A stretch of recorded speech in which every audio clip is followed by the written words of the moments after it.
नमस्कार दोस्तों, welcome back to my channel. Friends, मैं आप सबका अपने चैनल स्टॉक्स फॉर लाइफ पे बहुत स्वागत करता हूं। Welcome to STFL family. Dear family members, बहुत सारे व्यूवर्स का रिक्वेस्ट है कि सर टाटा मोटर्स के ऊपर कुछ टिप्पणी दें। क्या इसके दिन पलट चुके हैं? क्या दोस्तों जो टेस्ला की जो न्यूज़ थी उस न्यूज़ की वजह से आपको पता है कि हमें बहुत ही रैली देखने को मिली। दोस्तों ऑफिशियल न्यूज़ क्या है? क्या सही में टेस्ला के संग इनकी पार्टनरशिप हो रहे हैं? बड़े बड़े ब्रोकर्स का क्या मानना है? क्या टिप्पणी है दोस्तों? मैं क्या सोचता हूँ टाटा मोटर्स को लेकर, और क्या इनके फिनेंशियल्स में दम है? दोस्तों वीडियो को बहुत छोटी बनाऊंगा लेकिन बहुत ही पावरफुल रहेगी। आप एक बार निवेश करने से पहले इस वीडियो को पूरा देख लीजिएगा अंत तक, तभी दोस्तों आपको एक बेटर डिसीजन लेने में सही एक परख रहेगी। चैनल फर्स्ट टाइम दोस्तों तो याद से सब्सक्राइब करना ना भूले, वरना इस तरह की दिग्गज वीडियो आपसे मिस हो जाया करेगी। Now without delaying any further time, let's begin. अगर टाटा मोटर्स की बात की जाए दोस्तों तो 11 दिन से कंटिन्यूसली रैली मारे जा रहे हैं। 28 महीना का जो हाई दोस्तों उसको इसने हिट कर दिया है, और इसके पीछे कारण क्या है फटाफट दोस्तों को उसको एक बार पढ़ लेते हैं। सबसे पहले बात की जाए दोस्तों तो इधर पे देखने का बंद बना लीजिए दोस्तों कि इधर पे हमें न्यूज़ तो फैक्टरें देखने को मिल रही, लेकिन उसके साथ shares of Tata motor extended their winning run to 11th straight day on Friday after the stock rose 7% to hit 828 months high rupees 261.50 on the BSE in an otherwise weak market. The stock was trading at its highest level since September 2018। दोस्तों सितंबर 2018 के बाद सबसे ज़्यादा rally देखने को मिली। Anyways दोस्तों, हमें बात की जाए आगे अगर पढ़ें तो इधर पे एक बहुत ही इंपॉर्टेंट लाइन है, इसको ध्यान से सुनिएगा। The stock however paired gains later and was ruling 5% higher on the BSE after it clarified, ध्यान से पढ़िए दोस्तों, after it clarified that the company had no plans to form partnership with US based Tesla for electric mobility। तो दोस्तों आप देख सकते हैं क्लियर कट टाटा मोटर्स की बात की जाए तो उन्होंने बोल दिया कि उनके कोई फर्दर प्लान नहीं थे। और दोस्तों टाटा मोटर्स में इतनी जो आग लगी है उसकी सीधा दोस्तों जो वजह है वो हमें टेस्ला के संग जो टाई अप है। आपको पता है कि मार्केट की बात की जाए यूएस मार्केट की, तो टेस्ला बहुत धूम मचा रहा है। इलोन मस्क बने नंबर 1 रिचेस्ट पर्सन। और क्या करती दोस्तों, तो स्पेसएक्स की बात की जाए, टेस्ला के ऑनर है भाई। तो इनके जो विजन है काफ़ी मुझे अच्छे लगते हैं, बहुत ही मोटिवेटेड पर्सन है। लेकिन दोस्तों उनकी जो टेस्ला है क्या करती है, इलेक्ट्रिकल्स व्हीकल्स बनाती दोस्तों जो एनर्जी पे चले, जिसमें हमें ज़्यादा धुआं हुआ ना मिले, और सीधा दोस्तों एक इको फ्रेंडली इन्वायरमेंट में वो काम करना पसंद करते हैं। तो भाई इनके जितने भी शेयर्स हैं काफ़ी दूरदर्शी दिखाई पड़ते हैं, बिकॉज इनके बिजनेस बहुत ही बेहतरीन है, और जिसकी वजह से उधर पे विस्फोट देखने को मिला। और जैसे ही दोस्तों हमें एक न्यूज़ आती है कि टाटा भाई इनके संग टाई अप करेंगे, वैसे दोस्तों हमें टाटा के शेयर्स में प्राइस अब देखने को मिल जाता है। आगे दोस्तों एक प्रेस कॉन्फ्रेंस की बात की जाए तो टाटा मोटर्स ने, आप देख सकते हैं क्या बोला। Tata Motors has not taken any decision regarding a strategic partner for its PV business and categorically denies any and all rumours suggesting the same, it said in a press release. तो दोस्तों देख सकते हैं कि सीधा डिस्कार्ड करने के बाद भी जो स्टॉक है वो क्यों भाग रहा है। तो स्टॉक में दोस्तों बस एक न्यूज़ चाहिए। आपको पता है कि बीच में बहुत ही पैनिक का माहौल था, जैसे ही कोरोना आया दोस्तों बहुत ही पैनिक आया, और जैसे ही वैक्सीन की न्यूज़ आने लगी तो भाई सारा पैनिकनेस गायब हो गया, और उसके बाद निफ्टी ने नया हाई लगाया। तो गाइस बहुत स्टॉक अगर पीटा हुआ रहता है बहुत सालों तक, बहुत महीनों तक, तो दोस्तों एक ज़बरदस्त न्यूज़ बस वो डिमांड करता है। और जैसे दोस्तों ये रूमर सच्चाई में बदलता तो और होता, लेकिन दोस्तों इधर पे मुझे एक बबल फॉर्म दिखाई पड़ रहा है। आपके पास है तो आपको सतर्क हो जाना चाहिए, नहीं है दोस्तों तो क्या होगा ultimate best buying level. Anyways दोस्तों इधर पे मैंने पूरा स्टोरी बताया कि टाटा मोटर्स ने क्लियर कट डिनाई कर दिया कि उनके कोई अभी तक बात नहीं हुए हैं, और फ्यूचर पोजीशन को लेकर दोस्तों अभी तक सक्रिय दिखाई नहीं दे रहे हैं। लेकिन दोस्तों दूसरा पहलू तो ये है कि आईसीआईसीआई सिक्योरिटीज़ बहुत ही रेप्यूटेड सिक्योरिटीज़ ब्रोकर्स में से आती हैं।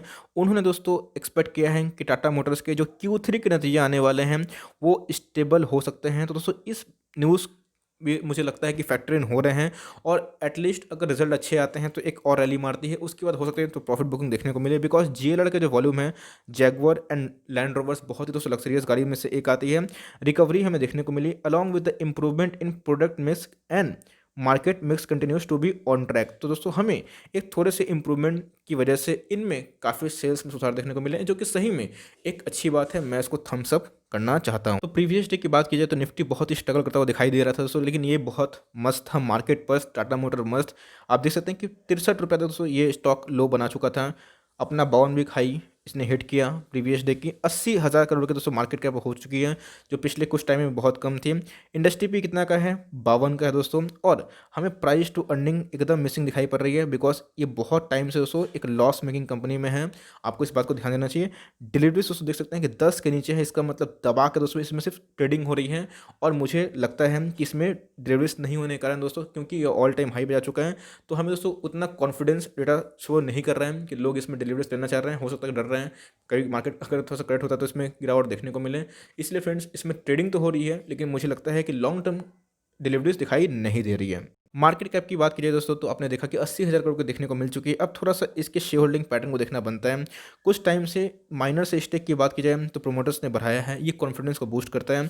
इधर दोस्तों एफआईआई ने प्रॉफिट बुकिंग किया है, डीआई ने प्रॉफिट बुकिंग किया। आपको दोस्तों एक चीज़ ध्यान देनी चाहिए, पिछले कुछ क्वार्टर से एफआईआई और डीआई एकदम दोस्तों निकलने की कोशिश कर रहे हैं, और इधर पे रिटेलर अपने पैसे को पंप कर रहे हैं।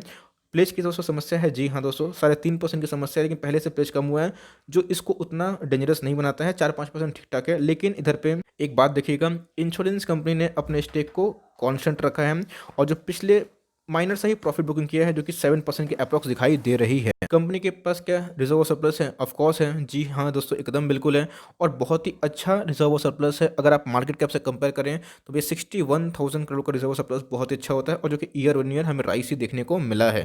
तो यहाँ दोस्तों आप देख सकते हैं कि आपको बहुत ही इंटरेस्टिंग चीज़ यहाँ पर सीखने को मिलेगी। इनके जो फिनेंशियल ट्रेंड है दोस्तों, मेरे हिसाब से जो मैं मार्केट को समझा हूँ, जो ऊपर वाले के आशीर्वाद से जो मुझे थोड़ी सी भी नॉलेज है दोस्तों, मैं मार्केट को यही समझा हूँ कि ग्रोथ इज़ लाइफ, और जहाँ पे ग्रोथ नहीं है उधर पे दोस्तों आपको थोड़ा सा रिस्क आपको देखने को मिल सकता है। इधर की बात की जाए तो कंपनी की बात की जाए तो इनके जो सेल्स है दोस्तों वो कांस्टेंट दिखाई पड़ रहे हैं। ये सब रुपीस इन लाख करोड़ हैं। आप देख सकते हैं दोस्तों कि ये 2,72,000 करोड़ का कंपनी का सेल्स था, जो कि 2018 में बढ़ा, 19 में बढ़ा, लेकिन 2020 में आपको पता है कोरोना क्रैश में बहुत ही पस्त था। तो इनके दोस्तों जो सेल्स के नंबर है वो कांस्टेंट और स्टैग्नेंट दिखाई पड़ रहे हैं। मार्केट में आपको पता है कि बहुत ऐसे अच्छे कंपनी हैं जो अपने सेल्स में कंटिन्यूसली इंप्रूवमेंट कर रहे हैं। हमें दोस्तों यहाँ पर एक स्टैग्नेंट दिखाई पड़ रहा है। कंपनी की बात की जाए प्रॉफिट और लॉस की, तो 2018 में दोस्तों कंपनी एक प्रॉफिट मेकिंग थी, लेकिन उसके बाद कंपनी के ऊपर डेट बहुत बढ़ा, और दोस्तों कंपनी का जो डेट है 1 पॉइंट के ऊपर भी है। इसका मतलब डेट टू इक्विटी की बात की जाए तो हमें काफ़ी रिस्क कैटेगरी पे देखने को मिल रहा है। लेकिन अच्छी बात तो ये है कि अपने लॉस को इसने कट किया है, लेकिन दोस्तों अभी तक कंपनी प्रॉफिट में नहीं आई है। और दोस्तों यही चार्ट आपको इंडिकेट करता है कैसे इधर पे हमें फॉल देखने को मिला, बिकॉज दोस्तों जहाँ पे रेवेन्यू ठीक नहीं उधर प्रॉफिट नहीं, जहाँ प्रॉफिट भी ठीक ठाक है लेकिन रेवेन्यू भी ठीक ठाक है, लेकिन डेट है, उनके पास समस्या है, बिजनेस में डेंट है। तो आप देख सकते हैं कि स्टॉक कितना गिरा, और उसके बाद दोस्तों इसने अपना बॉटम लगाया था 63 रुपये का, और उसके बाद दोस्तों अब ये इस लेवल पे है, और इसने अपना 28 मंथ का ऑल टाइम हाई लगाया है। तो अब चार्ट में क्या कंडीशन बनते हैं, और दोस्तों अभी तक कंपनी प्रॉमिसिंग लगती है तो अच्छी बात है, नहीं लगती दोस्तों तो आप इसको रिजेक्ट भी कर सकते हैं। अच्छी लगती है तो क्या होंगे ultimate best buying levels. 1 month के चार्ट में दोस्तों अगर इसको एनालिसिस करने की कोशिश करूं तो बहुत ही अच्छा हमें पैटर्न दिखाई पड़ रहा है दोस्तों। अगर इधर पे मैं इसको मार्क करूं, जी हाँ दोस्तों इधर पे 2-3, हाँ, और उसके बाद दोस्तों इधर पे करूं तो एक वेज पैटर्न हमें देखने को मिल रहा है। ये बहुत ही इंपॉर्टेंट पैटर्न है दोस्तों, मैं इसको बहुत ही दिल से मानता हूँ, बिकॉज यही मुझे ब्रेकआउट का सही डायरेक्शन दिखाता है। इधर की बात की दोस्तों तो आप देख सकते हैं कि हमें 1 मंथ के चार्ट में उतना ज़्यादा हाईली ओवरबॉट दिखाई नहीं पड़ रहा है। ये हो सकता है कि ब्रेकआउट देने की कोशिश करे, अगर इसको फेल होता है तो हमें डाउन साइड देखने को मिल सकता है। आरएसआई की बात की जाए तो स्ट्रॉन्ग है, लेकिन दोस्तों बहुत ज़्यादा ओवरबॉट नहीं है मंथली चार्ट में। इनके बात की जाए मैकडी की, तो भाई ये सब ट्यूटोरियल दोस्तों मैंने सिखा दिए हैं, ताकि ज़रूर दिखिएगा, मैं लिंक नीचे दे दूंगा। तो मैकडी की बात की जाए तो वो भी दोस्तों स्ट्रॉन्ग देखने को मिल रहा है। और इधर पे एक चीज़ आप नोटिस करिएगा, इनके वॉल्यूम दोस्तों कंसेक्यूटिव कुछ महीनों से काफ़ी बढ़ते हुए दिखाई दे रहे हैं, जो कि इसमें तेज़ी का सबक दिखाई पड़ रहा है, लेकिन दोस्तों डिलीवरीज ठीक ठाक दिखाई नहीं पड़ रहे हैं। इस बात को भी आपको नोट करना चाहिए। अगर अभी की बात की जाए दोस्तों तो इधर पे हमें ब्रेकआउट देखने को मिला, और ये ब्रेकआउट क्यों था, बिकॉज देखिए दोस्तों नो वन नोज कि हमें क्या न्यूज़ आते हुए देखने को मिलेगी। और अच्छी बात और बुरी बात तो ये है, अच्छी बात तो ये है कि पहले न्यूज़ आई, और बुरी बात है दोस्तों कि न्यूज़ के डिनाई होने के बावजूद भी ये लास्ट ट्रेडिंग डे में तेज़ था। इसका मतलब दोस्तों इसको बहुत ही लोग भगा रहे हैं, और ऐसा मैं नहीं बोल रहा हूँ, ऐसा चार्ट्स बोल रहे हैं। आप देख सकते हैं कि इनके जो आरएसआई है अप्रॉक्स 90 के लगभग है, जो दोस्तों इसको बहुत ज़्यादा रिस्क बना देता है। तो मेरी एडवाइस यही होगी कि आपको इधर पे फ्रेश एंट्री नहीं लेनी चाहिए। लेते भी हैं दोस्तों तो एकदम स्ट्रिक्ट 245 का एसएल लेके आप टारगेट कर सकते हैं, because friends to be very honest इधर पे मुझे रिस्क टू रिवॉर्ड सही नहीं लगता है।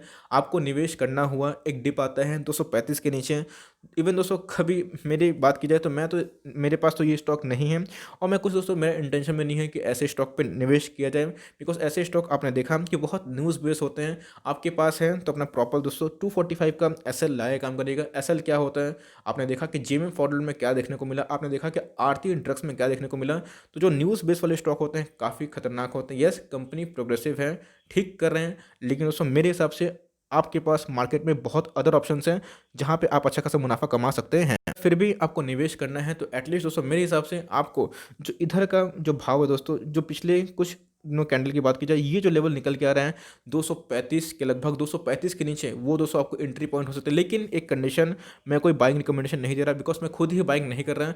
यस, आपका नज़रिया लॉन्ग टर्म का होना चाहिए तो ही दोस्तों आगे हाथ बढ़ाइएगा, वरना जो स्टॉक न्यूज़ की वजह से भागते हैं बुल मार्केट में दोस्तों, बियर मार्केट में उनको कोई खरीदने वाला नहीं होता है। इस बात को ध्यान रखिएगा। तो अपने एस एल 245 लगाना ना भूले, बिकॉज अगर प्रॉफिट में है तो प्रॉफिट को प्रोटेक्ट करना दोस्तों आपका हक बनता है। वैसा नहीं कि प्रॉफिट को बचा लिए उसके बाद एंट्री नहीं करेंगे, ज़रूर एंट्री करेंगे, लेकिन दोस्तों उसके लिए हमें ओवर बॉट जोन से इसको निकलना पड़ेगा। सो दैट्स इट दोस्तों, यही था वीडियो। और चूंकि दोस्तों मैंने अपना ऑनेस्ट और अनबायस्ड व्यू शेयर किया, ऑफकोर्स कंपनी सुधर रही है, लेकिन दोस्तों अभी भी कंपनी में बहुत डेंट मुझे दिखाई पड़ते हैं जो मुझे अलाउ नहीं करते मेरे फंडामेंटल को कि इधर पे निवेश किया जाए। यस, इधर पे दोस्तों स्पेकुलेशन की बात की जाए तो दबा के ट्रेडिंग हो रही है, इधर पे ट्रेडर हैं तो मोमेंटम का फ़ायदा उठा सकते हैं, लेकिन मैंने बता दिया कि अपना एसएल लेके काम करें। और मैं कोई भी एसटीएफएल मेंबर्स को दोस्तों इस स्टॉक पर निवेश करने की राय नहीं दूंगा जब तक इनके नंबर सामने नहीं आता। देखना बनता है कि इनके Q3 के नतीजे कैसे आते हैं। अच्छे आते हैं तो और भी आग लगने को देखने को मिल सकती है, लेकिन दोस्तों चेस करना भूल जाइए। आपने देखा कि जिन्होंने स्टॉक को बहुत चेस किया, बहुत बड़े बड़े स्टॉक को, आज दोस्तों वो धरती के नीचे दब चुके हैं। So for timing that's the end of the video. I hope दोस्तों वीडियो आपके लिए हेल्पफुल है, आई ओपनिंग अच्छा लगा तो एक लाइक दिल से कर दीजिएगा। चैनल फर्स्ट टाइम दोस्तों तो याद से सब्सक्राइब करना ना बोले। फर्दर कोई डाउट है उसको ड्रॉप कर सकते हैं, कुछ स्टॉक को रिव्यू चाहिए उसका नाम भी दोस्तों याद से ड्रॉप करिएगा। I would love to make a video on your demand. तो गाइस मिलते हैं जल्दी, तब तक के लिए bye, thanks for friends, God bless you all.